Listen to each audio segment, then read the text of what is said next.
Ngulik bareng. Bareng siapa? Bareng Nagata. Semaunya. Halo Komers, selamat datang di podcast program studi Ilmu Komunikasi. Nah, di podcast ini kita bakal bahas apa nih, Wing? Oke, di podcast ini kita bakal membahas prestasi-prestasi dari mahasiswa program studi Ilmu Komunikasi UPN Veteran Jakarta, teman-teman. Nah, salah satunya nih teman-teman, hari ini kita ngedatengin gestar yang luar biasa. Terkenalnya siapa sih yang gak kenal sama gestar kita hari ini, terutama buat teman-teman Ilkom nih. Betul, apalagi buat mahasiswa baru ya, yang waktu itu mengikuti acara Connection dari Ilmu Komunikasi kan. Dimana beliau ini, kok beliau ya? Jangan beliau lah. Kakak ini pernah memberikan pengalaman dan men-share pengalamannya waktu mengikuti ISMA nih teman-teman. Iya betul banget, siapa lagi kalau bukan Kak Arthur ada. Tepuk tangannya dulu dong buat Kak Arthur. Boleh banget nih tepuk tangannya buat Kak Arthur. Halo teman-teman. Halo Kak Arthur. Halo Kak Arthur. Oke, gimana nih Kak kabarnya hari ini khususnya? I don't know, I'm feeling great, I guess. Yeah. Oke. Keluarga di rumah aman Kak? Sehat? Aman, sehat semua. Oke, karena ada ini kan kayak Omicron tuh naik turun gitu kan. Terus kayak ada yang baru lagi tuh si Delta Cron kemarin aku baca kayak anaknya Delta campur Omicron gitu. Jadi kayak aduh semoga sehat terus Kak, kayak keluarga di rumah juga sehat lah gitu ya. Semoga kita semua lah ya. Iya, kita teman semua di rumah sehat juga ya. semoga stay safe, stay healthy ya. Yes, exactly. Yes, oke. Mungkin aku mau nanya nih Kak. Dari pengalaman Kakak yang udah banyak ini gitu kan, mungkin kita tarik sedikit ke belakang gitu ya. Pertama kali jadi mahasiswa, mungkin dari SMA kali ya. Gimana nih awalnya tuh apa yang bikin Kakak milih jurusan Ilmu Komunikasi nih? Apa ya? For me personally, to be honest, I don't know why. Yes, it's not something yang dari awal tuh kayak oke, aku pengen ilmu komunikasi gitu. I wasn't someone yang sering ngobrol di depan. I have stage frights. I'm not really extrovert gitu ya. But then, so gini, jadi kan 2017 aku tuh lulus SMA, and then I have 2-year gap gitu, and then I do so many things gitu ya, like organization. I travel the world basically for those 2 years gitu kan. And then 2019 gitu ya, keluarga aku bilang kayak kamu harus kamu coba lagi gitu SBMPTN, and then I tried. Terus aku yang kayak kayaknya kita nggak mau, misalnya kayak me talking with my family gitu kan, kayaknya nggak usah risking it all deh, kayak ya udah kita cari aman aja gitu kan. Karena tahun terakhir buat daftar kan gitu, and then ya udah this campus gitu ya, Open VJ itu kan kayak the safest place, like our safest bet gitu kan. And then ya udah dua pilihan itu aku pilih dua-duanya di UPN gitu, but like with different majors gitu ya. And then aku bingung gitu kan, kayak mau milih apa gitu kan. Karena gini, because the reason why I don't know like kenapa aku masuk komun gitu ya, karena di awal tuh itu bukan something yang aku planning first of all gitu. And then I realized that I have so many dreams like that I want to do gitu kan. I want to be an entrepreneur, I want to have my own business, I want to do modeling, I want to do this and that blah blah blah gitu. And then I love talking, I love mentoring, I love misalkan kayak talking about psychology misalkan, or talking about like mental health and stuff gitu kan. I'm also an activist gitu, in various aspects gitu ya. Nah jadi habis dari situ my sister back then itu yang kayak kamu kenapa nggak coba komunikasi aja, mungkin kamu bisa silabusnya dulu gitu kan, mungkin kamu tertarik. And then I saw the syllabus, terus aku lihat yang kayak komunikasi ini diverse banget ya gitu. You can go anywhere with communication gitu. Bisa, dan kita bahas hal yang banyak banget gak sih gitu. Kayak kita bahas at some point kita bahas public speaking, kita bahas hal yang berbau kreatif, TV, film, kita ngebahas hal yang misalkan lebih kayak let's say ada matkul psikologi komunikasi gitu back in second semester gitu kan, which was very interesting gitu kan. Kita ngebahas dari sisi psikologisnya gitu. Kita juga ada entrepreneurship gitu kan, yang dimana itu hal yang menurut aku kayak I can learn so many things from just like one major gitu kan. Dan di situ so basically I took this major justru karena aku nggak tahu aku mau lari kemana majornya gitu.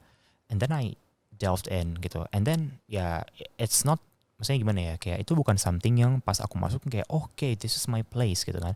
There's some I guess kayak there's some subjects gitu kan, ada beberapa matkul yang menurut aku kayak okay, ini aku banget nih gitu, something yang memang beberapa aku suka gitu kan, but then there are other things gitu kan yang menurut aku kayak aduh aku nggak suka nih gitu. So I won't say that ini benar-benar matkul yang matkul atau kayak ini major yang impian banget gitu ya. So I don't think so, but at the same time I know that this major itu bisa membantu aku buat pergi ke ranah yang lebih tinggi atau yang lebih luas gitu kan, untuk membantu aku buat achieving my dreams, I guess, kayak gitu.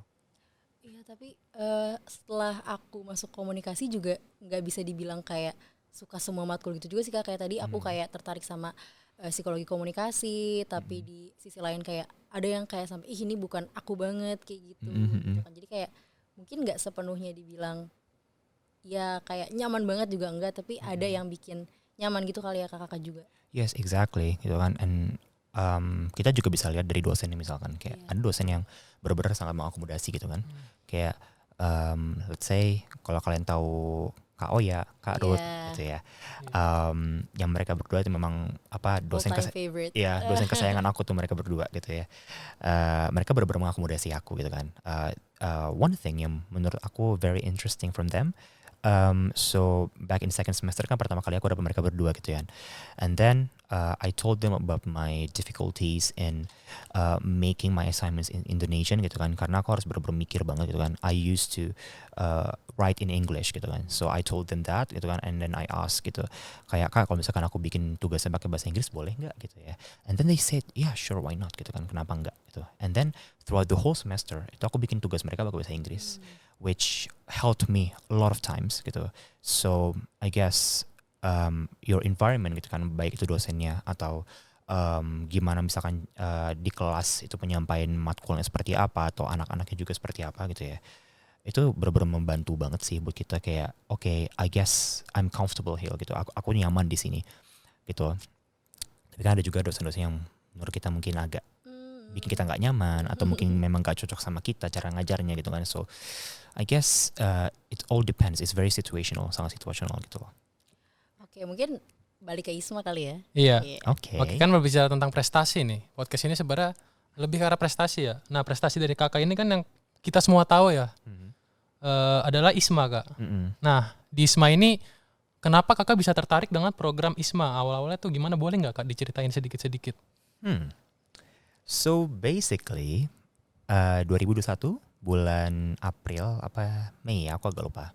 Di antara 2 bulan itu jujur aku baru tahu tentang ISMA, itu ada program ISMA setelah 1 hari buka pendaftaran gitu. Beda dari beberapa kampus lainnya yang dimana mereka udah sampai ada sosialisasi kayak a month before that gitu kan. Jadi mereka persiapannya udah banyak gitu ya. Dan aku tahu itu dari teman aku, bukan dari kampus gitu ya. Mereka ngasih tahu kayak kebetulan teman aku anak HI gitu ya. Terus kayak ini ada program ISMA nih gitu. Terus aku kayak apaan nih gitu.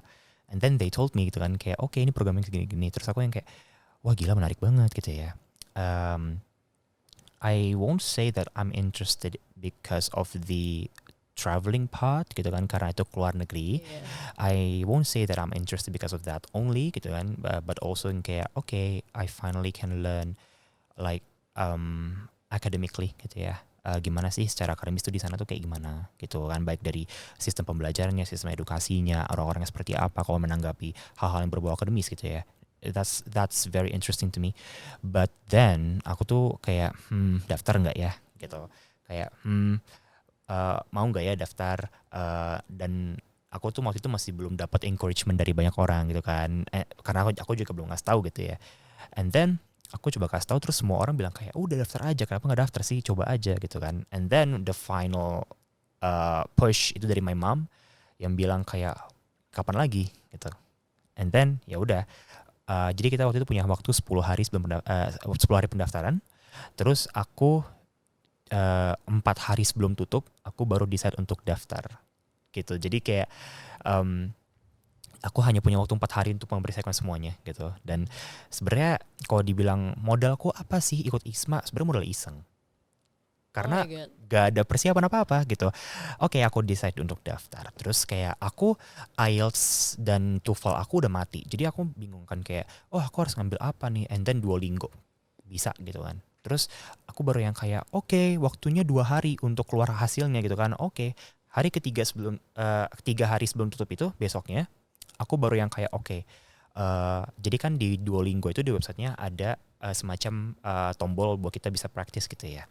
Nah aku hanya praktis 3 kali dan itu pun sebenarnya tujuannya bukan untuk praktis tapi untuk biar tahu aja sifat dan bentuk soal itu seperti apa sih gitu kan. And then aku udah tahu oke, bentuknya seperti ini, aku langsung ambil tesnya gitu tanpa persiapan apa-apa, tanpa belajar, tanpa apa gitu. Beda dari teman-teman aku yang udah oke dari hari pertama pendaftaran mereka udah kayak latihan Duolingo gitu kan, sampai yang latihan sampai berpuluh-puluh kali gitu ya. And then 2 hari kemudian hasilnya keluar, terus misalkan ya tadi tuh sebelum keluar gitu kan aku sempat panik gitu ya. Gara-gara kan hasilnya bisa invalid gitu kan kalau ada salah satu peraturan yang dilanggar gitu ya. And then pas keluar aku kayak wah lega banget nih gitu kan. Udah 2 hari gak bisa tidur sampai ke bawah mimpi gitu kan. Wah gila tuh. Legaan mana Kak sama waktu pengumuman SBM kira-kira? SBM ya? SBM sebenarnya. SBM ya? Iya. Sama saya juga. Kebetulan saya SBM juga sih Kak. Buat Haya gimana? Haya SBM gak nih? SBM juga emang. Berarti Malah keterima malah nangis sih saudara. Aku juga jujur. Sama. Karena apalagi that was my final strive right. Kayak itu beberapa tahun terakhir aku bisa daftar SBM. Ya kan? Karena ISMA ini karena aku bilang kan modalnya iseng. Jadi nggak dapat pun I have nothing to lose gitu kan. Kalau dapat ya udah, kalau misalkan nggak dapat ya udah, aku juga nggak ini banget gitu kan. And then hari terakhir tuh gitu kan, waktu aku minta salah satu syaratnya kan recommendation letter nih kan ke Kaprodi. Ya sampai hari terakhir Kaprodi sama Stekprodi gak ada kabar gitu kan. Kayak wah gimana nih recommendation letter kita gitu kan. Ini bukan aku doang tapi semua anak komunikasi kemarin di angkatan aku yang pengen ikut gitu kan. Terus habis dari situ oke, akhirnya salah satu dosen kesayangan kita yaitu Pak Warek 1, Pak Venus. Oh my god. Akhirnya itu juga all time fave. Karena kan dia dosen komunikasi kan. Iya betul. Gitu. Akhirnya ya udah salah satu dari kita ngobongin Pak Venus buat minta surat rekomendasi. Sejam kemudian langsung keluar. Oh. Gitu. Itu keren banget sih. Dan jadi kayak kita ngontak terus kayak dia minta telepon, jam segini telepon saya ya. Habis itu kayak itu sejam kemudian dia minta telepon, habis dari situ langsung kayak 15 menit kemudian suratnya langsung jadi. Udah gitu ya udah dari situ kita langsung daftar, langsung submit gitu. Karena jadi kan di website ISMA itu bisa disimpan draftnya dulu kan, save draft gitu. Nah itu bener-bener tinggal recommendation letter yang belum aku isi. Pas dapat recommendation letternya aku masukin, aku upload, langsung aku submit gitu. Dan salah satu persyaratnya juga kan ada esai gitu ya. Ini anak-anak yang sekarang nih ya gitu kan pada konsul ke aku, Kak esai gimana Kak, esai yang bagus tuh gimana sih gitu ya. And terus ada yang nanya waktu itu, aku waktu itu sempat buka Q&A di Instagram story gitu kan. Apa namanya, ada yang nanya gitu, Kak waktu itu pas kakak daftar ada yang nge-proofread esai kakak nggak gitu. Terus aku yang kayak ya boro-boro di proofread saya gitu kan. Karena kenapa? Aku bikin esai itu beberapa, jadi gini, sekitar 2 jam sebelum aku dapat recommendation letter. Berarti cepat banget itu. Iya, aku nggak latihan nggak apa, kayak ya udah itu pun aku baru lihat pertanyaan esainya. Oh my God. Terus aku yang kayak oke, ya udah tulis aja apapun yang ada yang memang ada di kepala aku tulis semua, dan kayak gimana caranya aku benar-benar bisa nge-pack semua informasi yang dibutuhkan dan tanpa lewat dari batas kata gitu kan, dan bikin itu interesting, menarik, unik kayak gitu gimana caranya. Ya udah aku itu pack benar-benar 1 jam fokus aku bikin itu gitu ya. Nggak ada planning, nggak ada apa, nggak ada latihan gitu kan. Ya udah dari situ emang kebetulan sih gitu. Jadi esai ku jadi. Nah temanku ini nelpon Pak Venus gitu. Nah jadi memang bener-bener kayak branded gitu kan. Hari terakhir itu banyak yang diurus gitu. Oke, jadi aku bener-bener sekitar 3-4 jam sebelum tutup pendaftaran itu aku baru submit semua applicationku. Panik ada sih ya sedikit. Saya sih panik sih. Aku wah gila, siang kan dari pagi hari terakhir kita nanyain ke Kaprodi yang waktu itu kan, Kak Febi gitu, sama Sekprodi kita gitu. Dan kebetulan mungkin lagi sibuk ya kayak pergi sama Sekprodi kita, dan gak ada kabar gitu. Pagi ditanyain gak ada kabar, siang gak ada kabar, sore gak ada kabar. Wah gila, kita semua udah Deg-degannya ada banget itu. aduh apa nih gitu Ya, kan, gimana kayak nih? masa gak bisa daftar gara-gara kampus gitu kan. Iya. Gitu ya kan. Terus ya udah akhirnya datang our savior Pak Venus. Wah, Oi. emang nih. Pak Venus the Savior ya. Iya memang bener-bener gitu. The light of the darkness buat Aduh. kakak ya. Bener, gak cuma buat aku tapi buat anak Iya, buat komunikasi teman-teman lainnya yang semuanya daftar ya. gitu. Betul. Wah gila bener-bener sih. Oke, balik lagi nih kak. Kan waktu kakak keterima ISMA nih, kakak ke Barcelona ya, kalau Yes. ya kan? Hmm. Di nama univnya apa kak kalau boleh tahu? Universitas Pompeu Fabra. Nah itu waktu kakak di Barcelona itu bagaimana sih kak cara kakak beradaptasi di sana, kan pasti budayanya berbeda sekali kan. Habis itu juga pasti ada yang namanya gejolak budaya ya, culture shock ya kak ya. Oke. Nah kira-kira kakak ngalamin nggak seperti itu kak?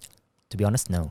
Wih. I didn't. Wow. Aku nggak mengalami culture shock apapun because aku tuh I love cultures, right? So dari kecil aku sudah immersing myself in foreign cultures. Jadi aku udah tahu banyak hal tentang kultur luar, baik di negara ini seperti apa, di negara ini kayak gimana gitu ya. Kostum mereka seperti apa yang boleh dilakukan dan nggak boleh dilakukan di kota ini misalkan gitu ya. Aku udah tahu gitu. Udah sering nyari-nyari mungkin. Iya berarti Iya. kakak sebelumnya udah nganalisis tuh kak. Yes gitu kan. Tapi memang yang aku bilang tadi 2 tahun gap year kan, aku traveling nih to several countries gitu ya. Dan mungkin karena aku sudah sering traveling juga ya gitu. Jadi emang udah terbiasa dengan misalkan oke, kalau misalkan negara European country seperti ini, Asian country seperti ini, US seperti ini kayak gitu kan. Gitu dan jadinya pas nyampe di sana aku nggak ada gimana ya. Kalian tahu nggak sih yang kayak kalau baru nyampe even bandaranya sekalipun terus kayak kita ngerasa kayak wah kita di luar negeri gitu ya. Oh iya. Nah, aku tuh nggak ada kayak gitu. Kayak biasa aja gitu. Iya kayak oke nyampe ya udah gitu. Oke. Iya kayak oke this is Barcelona I guess kayak gitu. Langsung kayak gitu aja gitu kan, kayak nggak ada lagi kagetnya kayak that euphoric feeling yang bikin kita kayak gitu. Kayak wah kayak gini ya luar negeri gitu. Itu nggak ada lagi gitu. And then mungkin ya that's me gitu ya. Tapi kan kita nggak ngomongin teman-temanku yang lain misalkan kayak mereka ada yang culture shock gitu. Ada yang misalkan apa ya misalkan mungkin let's say nggak terbiasa dengan let's say toilet gitu kan, nggak ada bidet Iya. ya kan. Iya. Akhirnya kalau kalian tahu nih ya, aku sama jadi kan kita tuh nyari apartemen sendiri dan kita kan bikin kelompok sendiri, satu apartemen tuh berapa orang, siapa teman mau sama siapa aja gitu. Nah, aku kan bertujuh, 4 cowok 3 cewek gitu kan. Nah kita tuh udah planning dari Indonesia gitu kan. Oke, kita bawa gayung portable gengs gitu. Kalau kalian tahu gayung bisa dilipat gitu yang bisa digepengin. Belum pernah lihat sih. Belum pernah Belum sih, pernah saya ya. juga. Jadi Atau tuh yang bahannya kayak karet gitu. iya ya? yang kayak karet Oh, gitu. Iya. Iya. Nah itu akhirnya kita bawa 2 kan, satu buat kamar mandi cowok, satu buat kamar mandi cewek gitu kan. Ya udah akhirnya setiap kali kita mau melakukan do the deed ya di toilet gitu kan, akhirnya kita pakai itu gitu kan. Gitu. Jadi sebenarnya kalau aku personally ya itu bukan shock ya, tapi lebih ke penyesuaian gitu sih. Tapi kalau teman-teman aku yang lain mungkin ada culture shocknya gitu ya. Let's say contohnya salah satu a little bit of fun fact gitu ya. Makan nasi di sana pakai garpu. Oh, Makan iya, nasi pakai bener. garpu kak? Kayaknya Iya. orang luar negeri itu nggak pada pakai sendok itu loh. Iya. Nggak pakai tangan ya? Enggak. Gitu. Indonesia kan tangan semuanya. Iya, kalau di sana tuh sendok itu ini nggak cuma Barcelona ya, tapi memang kayak the whole Western countries kebanyakan sendok itu untuk hal-hal yang berbau Sup. ya gitu, yang berkuah gitu. Nah jadi banyak nih teman-teman aku yang culture shock di situ tuh, itu paling banyak tuh di situ. Nah jadi kayak mereka harus benar-benar menyesuaikan kayak gimana caranya makan nasi pakai garpu gitu kan. Gitu. Kalau aku mungkin karena udah sering traveling jadi udah biasa gitu ya. Jadi kan kayak oke, makan aja gitu kan. Iya. Gitu. Paling gitu sih kalau misalkan menyesuaikan culture shock gitu kan. And then maybe customs ya gitu kan, kayak oh kalau orang say hi di sana seperti apa gitu kan. Dan mungkin let's say contohnya kalau manggil dosen nih di sana pakai nama gitu kan, nggak pakai Pak Langsung aja Bu gitu. gitu kan Oh, gitu. iya. Malah ada dosen waktu itu pas kita manggil mereka, bukan aku sih tapi ada teman aku kayak manggil sir atau kayak ma'am gitu kan, mereka malah aneh gitu. Gitu kan. Itu kan kita nggak biasa di sini karena kita mungkin lebih kulturnya lebih kayak oke, kalau misalkan yang tua harus benar-benar dihormati dengan honorific ya gitu kan. Gitu, nah di sana enggak. Nah gitu kan mungkin hal-hal penyesuaian seperti itu yang mungkin bikin mereka yang kayak oke aku belum biasa nih gitu Iya. kan.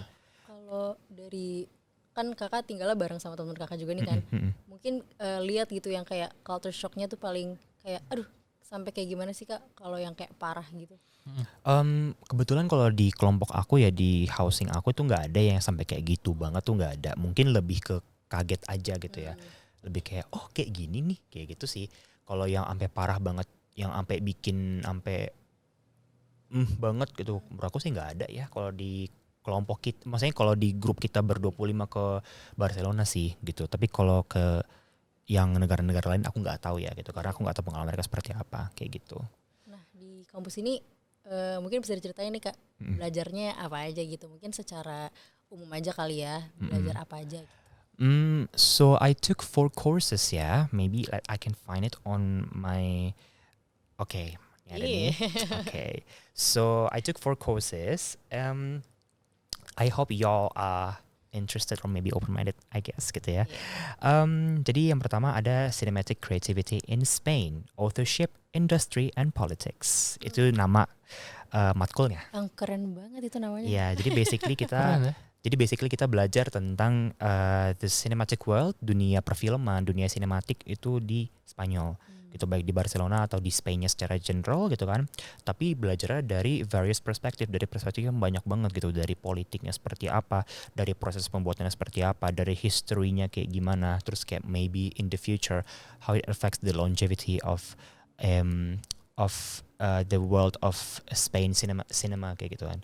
Jadi itu for me one of the most like fun courses that I've taken gitu ya. Dan karena serunya juga pas kita UAS itu disuruh individu bikin short film. Oh my god. Oh my Ya. god. Dan Oh itu- kakak nih ini ya sempat meranin Money Heist ya kayak series Money Heist ya. Kakak Arturito Pablo. Aduh.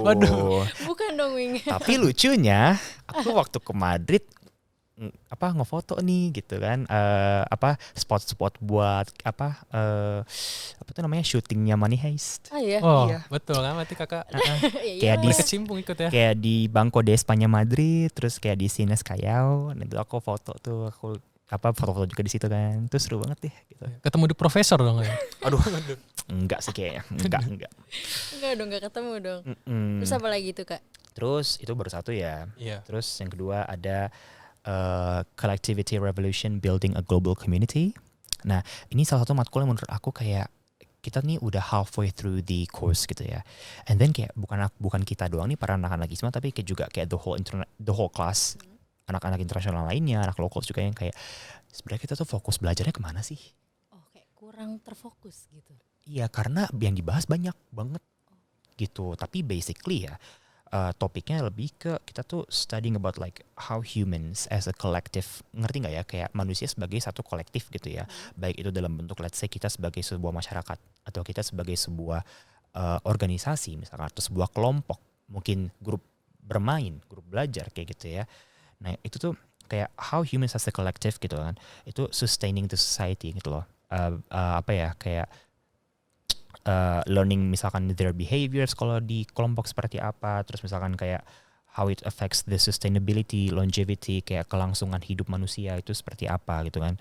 Nah jadi sebenarnya matkulnya menarik gitu ya, menurut aku personally itu menarik, tapi at the same time kita tuh bingung gitu loh, kayak karena yang dibahas sama dosen itu banyak banget. Banyak banget. Iya gitu kan, kayak misalkan nih kita bahas satu fokus, tapi dia bisa lari kemana-mana karena memang seluas itu gitu. Jadi kita tuh agak bingung, tapi at the same time ya memang it's very interesting gitu loh.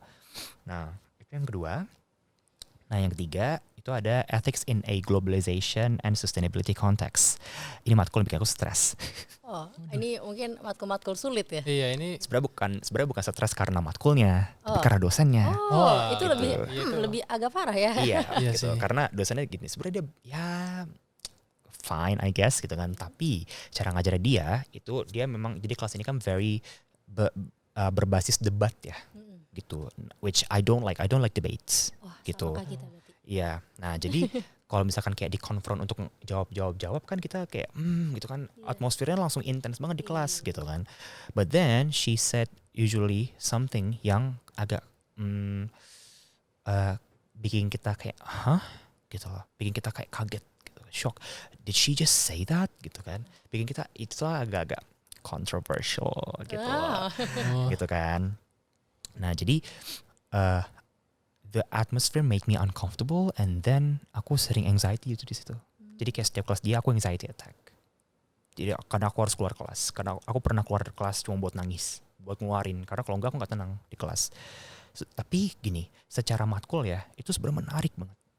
bahkan ya balik ke Indonesia yang sering aku bahas sama orang lain itu justru ethics, karena yang paling banyak didapetin, maksudnya gimana ya, sebenarnya semuanya banyak yang didapetin ya, cuman hal yang bener-bener bikin kayak wah kita jadi beneran mikir nih gitu kan, jadi beneran kayak gitu kan, ini matkul ini gitu, kayak kita tuh belajar ya tentang ethics, apa ya bahasa Indonesia, etis, I guess etika. Iya, the concept of ethics gitu ya. Tapi bener-bener dari basic banget, misalkan kayak secara konseptual ethics itu apa gitu, sampai ke misalkan kayak applying it to case studies gitu, tuh ke studi kasus gitu kan, ke pekerjaan yang ada sekarang gitu. Nah jadi emang menarik banget gitu kan. Nah itu ethics gitu ya. Nah ini satu nih yang aku nggak tahu kalau di ya I guess anak-anak Indonesia sekarang sudah mulai terbuka gitu, tapi open kan minded nih. iya, tapi kalau misal anak Jaksel. iya, tapi kan kalau misalkan yang lebih apa ya, lebih grown up, kita nggak tahu ya gitu. LGBT. Oh iya. Exploring Identities and Diversity. Itu judulnya. Nah, pretty self-explanatory ya gitu, belajar apa gitu. Tapi gak segampang itu. Kompleks banget ya. Kompleks banget. Kita belajar dari history-nya, kita balik sampai ke feminisme. Kita terus ngebahas tentang kayak implementasi, kita ngebahas tentang politik, kita ngebahas tentang kompleksitas dari sexuality and gender kayak gitu. Ada jadi kayak ada beberapa reading yang itu tuh bener-bener sampai bikin teman-teman aku nangis, saking sulitnya untuk dimengerti, bukan karena bahasa tapi karena memang isinya sangat kompleks. Aku kira gara-gara sedih tadi maksudnya. enggak tapi karena memang itu sangat kompleks, karena mereka nggak ngerti, sampai mereka datang ke aku tuh, aku nggak ngerti, ajarin dong gitu. Jadinya sebenarnya matkul ini tuh bener-bener menurut aku ya sangat terfokus, tapi memang seru gitu. Jadi itu yang bisa aku share kalau untuk mata kuliah. Oke, kalau buat sistem pembelajaran di sana tuh bagaimana ya kayak? Kira-kira ada nggak kayak perbedaan yang menonjol sekali dengan sistem pembelajaran di Indonesia ini? Banyak. Oh banyak. Wow. Banyak. Waduh, boleh spill kali. Spill the tea. Maybe yang paling prominent adalah basisnya apa? Kita lecture based ya. Dosen menerangkan, kita mendengar. Di sana discussion based. Dosen cuma ngasih ini. Kelas bahas. Terus kayak itu kayak gambaran kasarnya mungkin ya. Tapi pas kita lagi bahas itu dosennya ada di situ juga kan? Ada. Dan nanti kita ya tektokan gitu. Kalian gimana, ini gimana, Berarti segala fungsi macam. dosen saat itu sebagai pengawasnya gitu ya? Iya. Supaya kita nggak Dia lewat ngasih gitu. materi juga, Oh, tapi ngasih at the juga. same time dia sebagai fasilitator untuk kita diskusi. Kayak gitu. Tapi dan yang paling mungkin nih bagi aku kan Indonesia ya, anak-anak Indonesia darurat literasi ya. Iya Betul, betul banget. Kalau mau keluar negeri darurat literasi, masih males baca, mending gak usah. Karena emang itu mungkin nyari materinya sendiri juga kali ya. Enggak, materinya harus ada. baca gitu. Materinya ada. Tapi sebelum kelas kalian udah harus baca di pertemuan itu readingsnya apa aja. Kalau kalian gak baca readings, kalian gak ngerti apa-apa di kelas. Auto cengok. Auto gak bisa ngejawab. Auto, hah? Kayak gitu. Dan readings ya, kayak misalkan matkul LGBT nih, ada misalkan satu pertemuan yang readingsnya sampai 3. Satu reading sampai satu artikel gitu kan 24 halaman, sampai ada yang 48 halaman, sampai ya ada juga yang 12. Dan itu harus dibaca semua? Yes. Kalau enggak, kita enggak ngerti apa-apa di kelas. Jadi masuk kelas tuh udah punya banyak bahan ya sebenarnya. Yes, jadi di kelas tuh kayak dosen cuma nerangin apa yang gini, justru dosen menjelaskan bahan bahasan, bukan bahan, Bukan isinya. iya bukan materi, tapi bahan bahasan. Jadi gitu. kita ngulik sendiri dari bahan bahasan yang diberikan oleh Yes, dosen ya? gitu. Makanya biasanya mereka nanya nih, dari apa yang udah kalian baca, apa sih yang menurut kalian menarik, atau apa sih yang kalian dapat, atau ada yang mau dibahas nggak gitu. Itu yang menurut aku sangat berbeda dari Indonesia, yang dimana kita tuh ya nggak usah jauh-jauh lah ya, leads gitu. Iya. Nggak semua materi ada di situ. Iya betul. Iya. Kan kalau di sana aku kemarin, let's say kayak leads-nya mereka. Belum mulai kuliah pun semua silabus, semua materi, semua PPT, semua bahan bacaan, artikel jurnal segala macam udah ada di situ semua. Itu sebelum mulai pertemuan pertama. Berarti tinggal di kita yang tinggal baca lagi aja dari situ gitu. Yes, iya. Dan juga yang paling prominent menurut aku ya, nggak ada tuh dosen ngingetin besok presentasi ya, besok apa ya, kita sudah harus tahu jadwal kita sendiri, nggak perlu diingetin lagi. Kalau misalnya nanti kayak mungkin gak sih Kak, kayak seandainya tuh pas pertemuan tuh lupa gitu, ada kayak misalnya harus presentasi atau apa kayak gitu tuh Nggak bisa, nggak bisa. sudah harus ready. Nggak bisa toleransi ya, pokoknya harus Nggak ada. kita harus ingat sendiri gitu. Yes, exactly. Apalagi kalau misalkan matkul-matkul yang kalau presentasi itu satu hari satu, Kelompok atau satu orang gitu. karena kan fokusnya ke dia. Memang sudah di setting hari itu kita bakal ngebahas ini. Si materi yang dia bawain itu. Ya, dan biasanya kalau kita presentasi kita bener-bener jadi dosennya basically. Karena dosennya pun duduk di kursi kita. Jadi bener-bener dosennya jadi kita jadi dosen. Gitu. Jadi dosen bener-bener cuman memerhatiin kita, nilai kita, sampai dia pun ya sering nanya atau mungkin ada yang lain juga nanya gitu kan. Dan mungkin nah, ini juga satu hal yang bisa menurut aku ini banget ya. Di sana itu ngangkat tangan itu jarang buat nanya. Tapi buat apa? Ngasih opini. Justru di sini jarang ya. Malah ngasih opini itu kayak Enggak, gak justru pernah banget loh di gitu. sini tuh angkat tangan biasanya buat maling gitu. Angkat tangan. Kurang dapat kurang masuk ya, kurang masuk masuk. Iya, kurang masuk gitu. Tapi basically gitu. Jadi di sana tuh anak-anak benar-benar aktif untuk memberikan opini mereka dan itu sangat dituntut juga di kelas. Kalau di sini kan memang kita masih agak-agak gitu ya. Iya. Ya, ngerti lah ya. Iya betul banget kayak ngasih opini.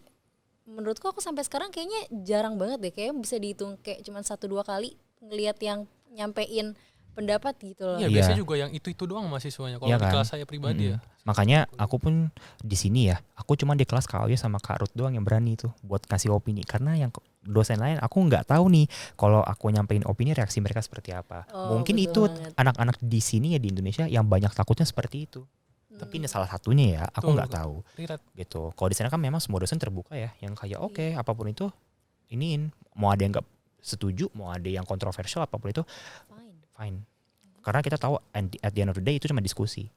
Iya, namanya diskusi kan harus ada apa ya, pendapat orang kan beda-beda gitu ya, Iya. nggak bisa Iya. disamain gitu. Kalau sama mungkin namanya teori gitu. Iya. Ya, soalnya kan setiap orang juga punya latar belakang sama pandangan hidupnya yang masing-masing kan. Yes, Itu juga exactly. berdasarkan budaya dia sama lingkungan sosial dia kayak gimana kan Dan beda-beda. masalahnya kita ini kan semua dari negara yang berbeda. Justru Iya. kita Oh, perlu iya. ngasih opini karena kan kita Iya. pengen ngasih tahu nih kayak kalau di negara kita seperti ini, kalau di negara mereka kayak gini, ya kan? Makanya opini itu sangat penting dan semua orang sangat respectful dengan satu sama lain. Itu yang paling menurut aku ya di Indonesia itu nggak ada. Kurangnya itu ya. Bukan kurang sih, menurut aku udah Nggak nggak ada ada. sama yang namanya respect sama orang lain. Gini deh, kalau kita ngangkat tangan kita mau nanya dikira ini kan so aktif banget sih lo. Wah itu Apalagi di bener kelas banget sih, Kak. Ya besar. kan? Iya, Ya biasanya dia ngomongin. kayak Itu. apa ya, kayak dianggap caper mungkin Ya, bahasanya. jangan Iya kan kan? itu Kak, on cam aja nih. Misalnya kelas besar nih lagi gabungan kelas nih. Pada banyak yang off cam kan. Misalnya ada 2 orang doang yang on cam kadang. Ya saya pernah sih saya ngalamin gitu, kayak saya respect sama dosen kan. Masa dia on cam, dosennya sendiri on cam, semua mahasiswa off cam semua. Nah saya on cam sempat tuh, habis itu kayak diomongin kebetulan ada saya jadi saya dengar. Iya. Ya kan, itulah makanya yang banyak bikin anak minder, bikin anak takut buat digituin sama orang Iya, betul. gitu kan. Kalau di sana mah orang bodo amat. Iya sih. Jadi Iya. bagusnya itu bagus banget ya kalau kayak gitu. Dan memang semua orang ini di sana tuh nyari, aku nggak tahu kalau di negara lain, tapi di Barcelona specifically semua orang itu belajar bukan buat nyari nilai. Aku pun bahkan di sana ya karena saking ke bawah suasananya, aku nggak pernah mikirin nilai, nggak pernah mikirin nilai aku harus bagus. Belajar aja pokoknya. Beneran belajar, aku bener-bener nyari ilmu. Kita semua bener nyari ilmu, gitu. Kayak UAS, UTS pun gitu kan, bukan bikin yang aku harus bikin sebagus mungkin biar nilaiku bagus. Kita nggak pernah bikin seperti itu. Yang dipikirnya adalah gimana caranya biar aku bisa bikin hal yang menarik yang bisa menarik orang lain. Itu yang dipikirin. Berarti kadang bodoh amat itu juga bisa menjadi baik ya. Betul berarti kata Mark Manson ya dalam bukunya ya. Seni Exactly. bersikap bodoh amat ya guys. Yes, exactly. Keren banget pokoknya. Ini tadi kita udah dengar sistem belajarnya, kalau aku dengar juga itu kayak keren banget ya. Terus kayak jadi apa ya, dari niat kitanya juga beda gitu, bukan cuma sekedar buat dapetin nilai aja gitu Yes, kan. Nah, exactly. berarti banyak banget nih hal yang Kak Arthur sendiri dapetin selama belajar di sana. Ya, apa aja tuh Kak? Apa ya? Basically lingkungannya sih. Gitu kan. Aku nggak pernah merasakan lingkungan yang sesuportif itu di dalam kelas. Gitu. Kayak contohnya di kelas ethics tadi kan aku bilang aku sering dapat anxiety kalau di kelas, and then itu sering ada tugas kelompok. Kelompok aku semua mengerti. gitu. Semuanya sangat suportif, semua sangat mendukung, semua sangat mewajarkan kalau aku lagi ada anxiety attack, kalau aku sampai misalkan aku nggak bisa aktif di kelompok buat ngerjain apa, mereka sangat mengerti, mereka sangat suportif, malah mereka yang nyuruh aku kayak just take care of yourself first gitu. You don't have to worry about this. Berarti lingkungan ini ngedukung banget ya. Berarti Iya. emang di sini masih banyak lingkungan toksik ya. Yes, exactly. Bener sumpah. Bikin Tapi kita- bener loh. Bener ya? Bener Iya, bikin kita nggak berkembang loh, kayak banyak Iya. takutnya gitu. Kadang lingkungan pertemanan kita sendiri tuh bisa menjadi, bahkan keluarga ya. Kadang keluarga kan ada beberapa orang tua yang kayak kurang suportif gitu. Kalau saya dengar dari pengalaman beberapa teman saya gitu, kayak misalnya, "Ma, apa aku mau masuk ini tapi enggak, kamu harus masuk ini." Biasanya kan ada kayak gitu kan ya, kayak. Exactly.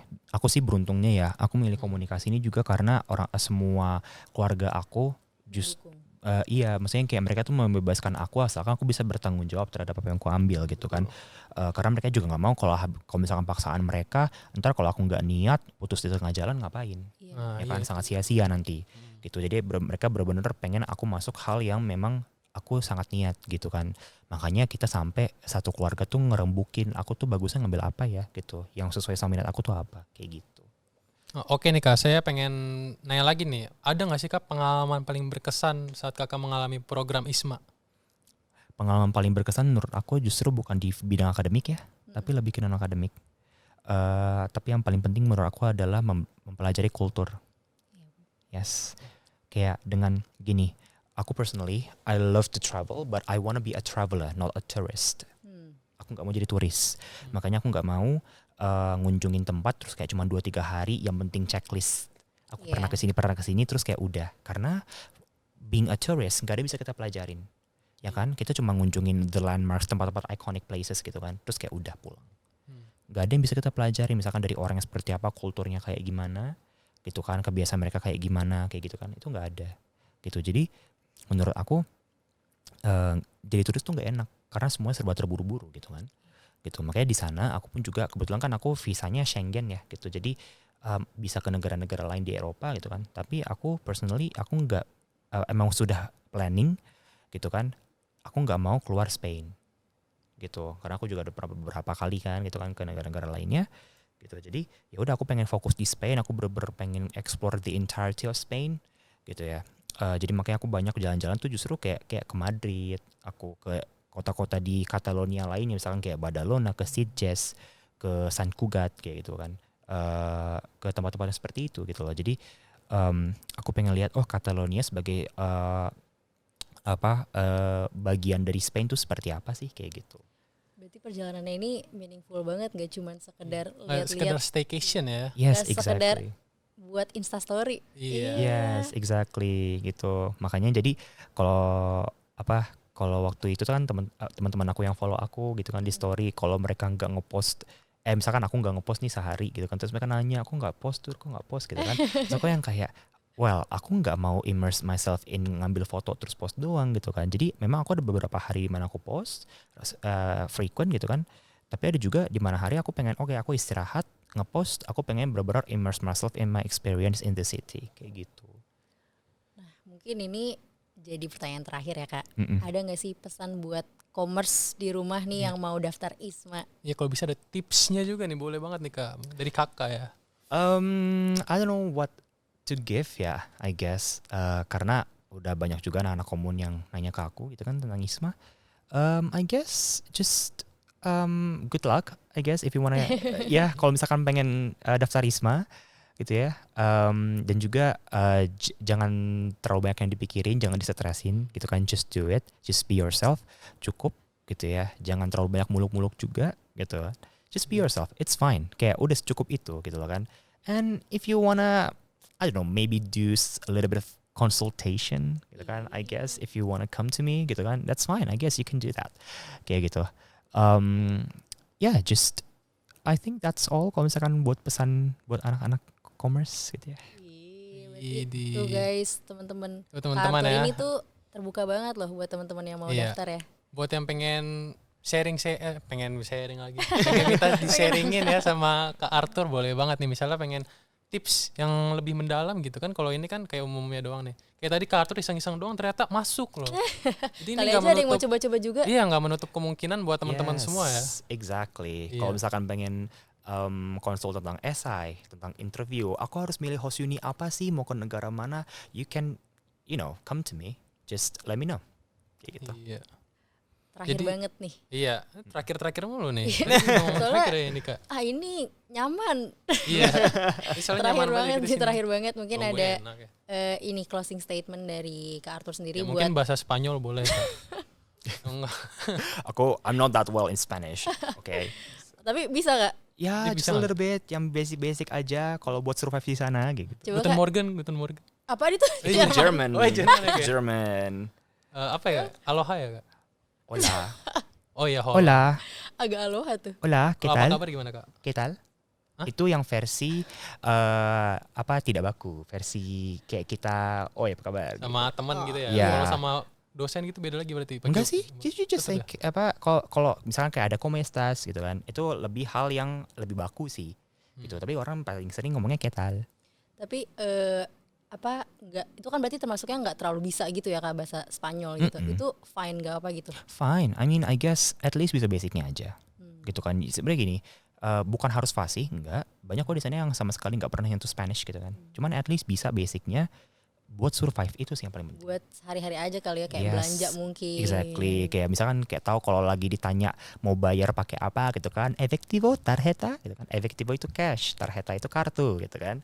Terus kayak gitu-gitu tuh kan. Kayak kalau misalkan ditanya kan kita harus tahu nih. Iya, Gitu betul. kan. And also gitu kan, don't expect everyone to speak English. Kalau misalkan di negara yang tidak English speaking country gitu kan. Kayak kita di sini emang orang expect kita semua berbicara bahasa Inggris kan tidak. Gitu. Jadi basically kayak gitu sih kalau kita traveling menurut aku. Kalau nggak pakai bahasa Spanyol mungkin bisa pakai bahasa tubuh. Iya. Aduh. Bisa pakai translate kan sekarang ada Google ya, ada teknologi. Yes, exactly. Belajar dari situ. Ya mungkin boleh Kak closing statement-nya buat teman-teman yang di rumah aja secara umum gitu. I don't know. I guess Mungkin moto hidup Kakak ya? Boleh kali. Quotes gitu Iya, boleh. quotes mungkin. gitu. I don't know about quotes and mottos because I don't remember any single quotes and mottos that I've read. Gitu kan. I guess my mottos in life I guess is to never doubt yourself. Yes. Gitu ya. And also be confident, be proud of who you are, and also be true to yourself. And also never say that you give up, never say that it's impossible before you try it, because you'll never know before you try it, I guess. So I guess for all of you to, who listen to this podcast or watch us at home, I guess just do your best, I guess. Yes, So never let anything, or like never let anyone tells you what to do, or like if anyone says any negative things, then just screw them, I guess. Yeah, just be yourself, do whatever you want to do anything that you love. Yeah, and if you want to go apply with ISMA, then do it. Whatever people say, it don't matter. Just do it. Yes. Tepuk tangan dulu dong. Tangan buat dulu dong, Kak Arthur. teman-teman. Keren banget loh ini. Thank you. Gimana Wing? Oke, karena kita udah berapa lama ya ini? Kayaknya udah lumayan nggak kerasa Sebenarnya lama agak sih. nggak kerasa sih. Nggak kerasa. Yeah, Soalnya yeah. kita enjoy. Exactly. Nyaman gitu. banget. Banget. Sama Kak Arthur juga ternyata tadi padahal ekspektasi saya kayak, waduh Kak Arthur kayak pakai masker, pakai topi, kayaknya ini kayak gak enak nih, kayaknya takut gitu loh. Biasa kan pikiran kita kan suka kemana-mana. Iya, kan. iya. Kalau judge a book by cover biasanya. Yeah, kalau yeah, exactly. ternyata enggak gitu. Ini membuktikan bahwa don't judge a book by its cover ya guys ya. Exactly. Itu So paling true. bener sih. Mungkin Yes. segitu dulu teman-teman podcast kita hari ini. Gue Haya. Gue Rehan Satria Wowing. Sampai berjumpa di episode selanjutnya. BNS. Bye. Thank you for having me. Bye.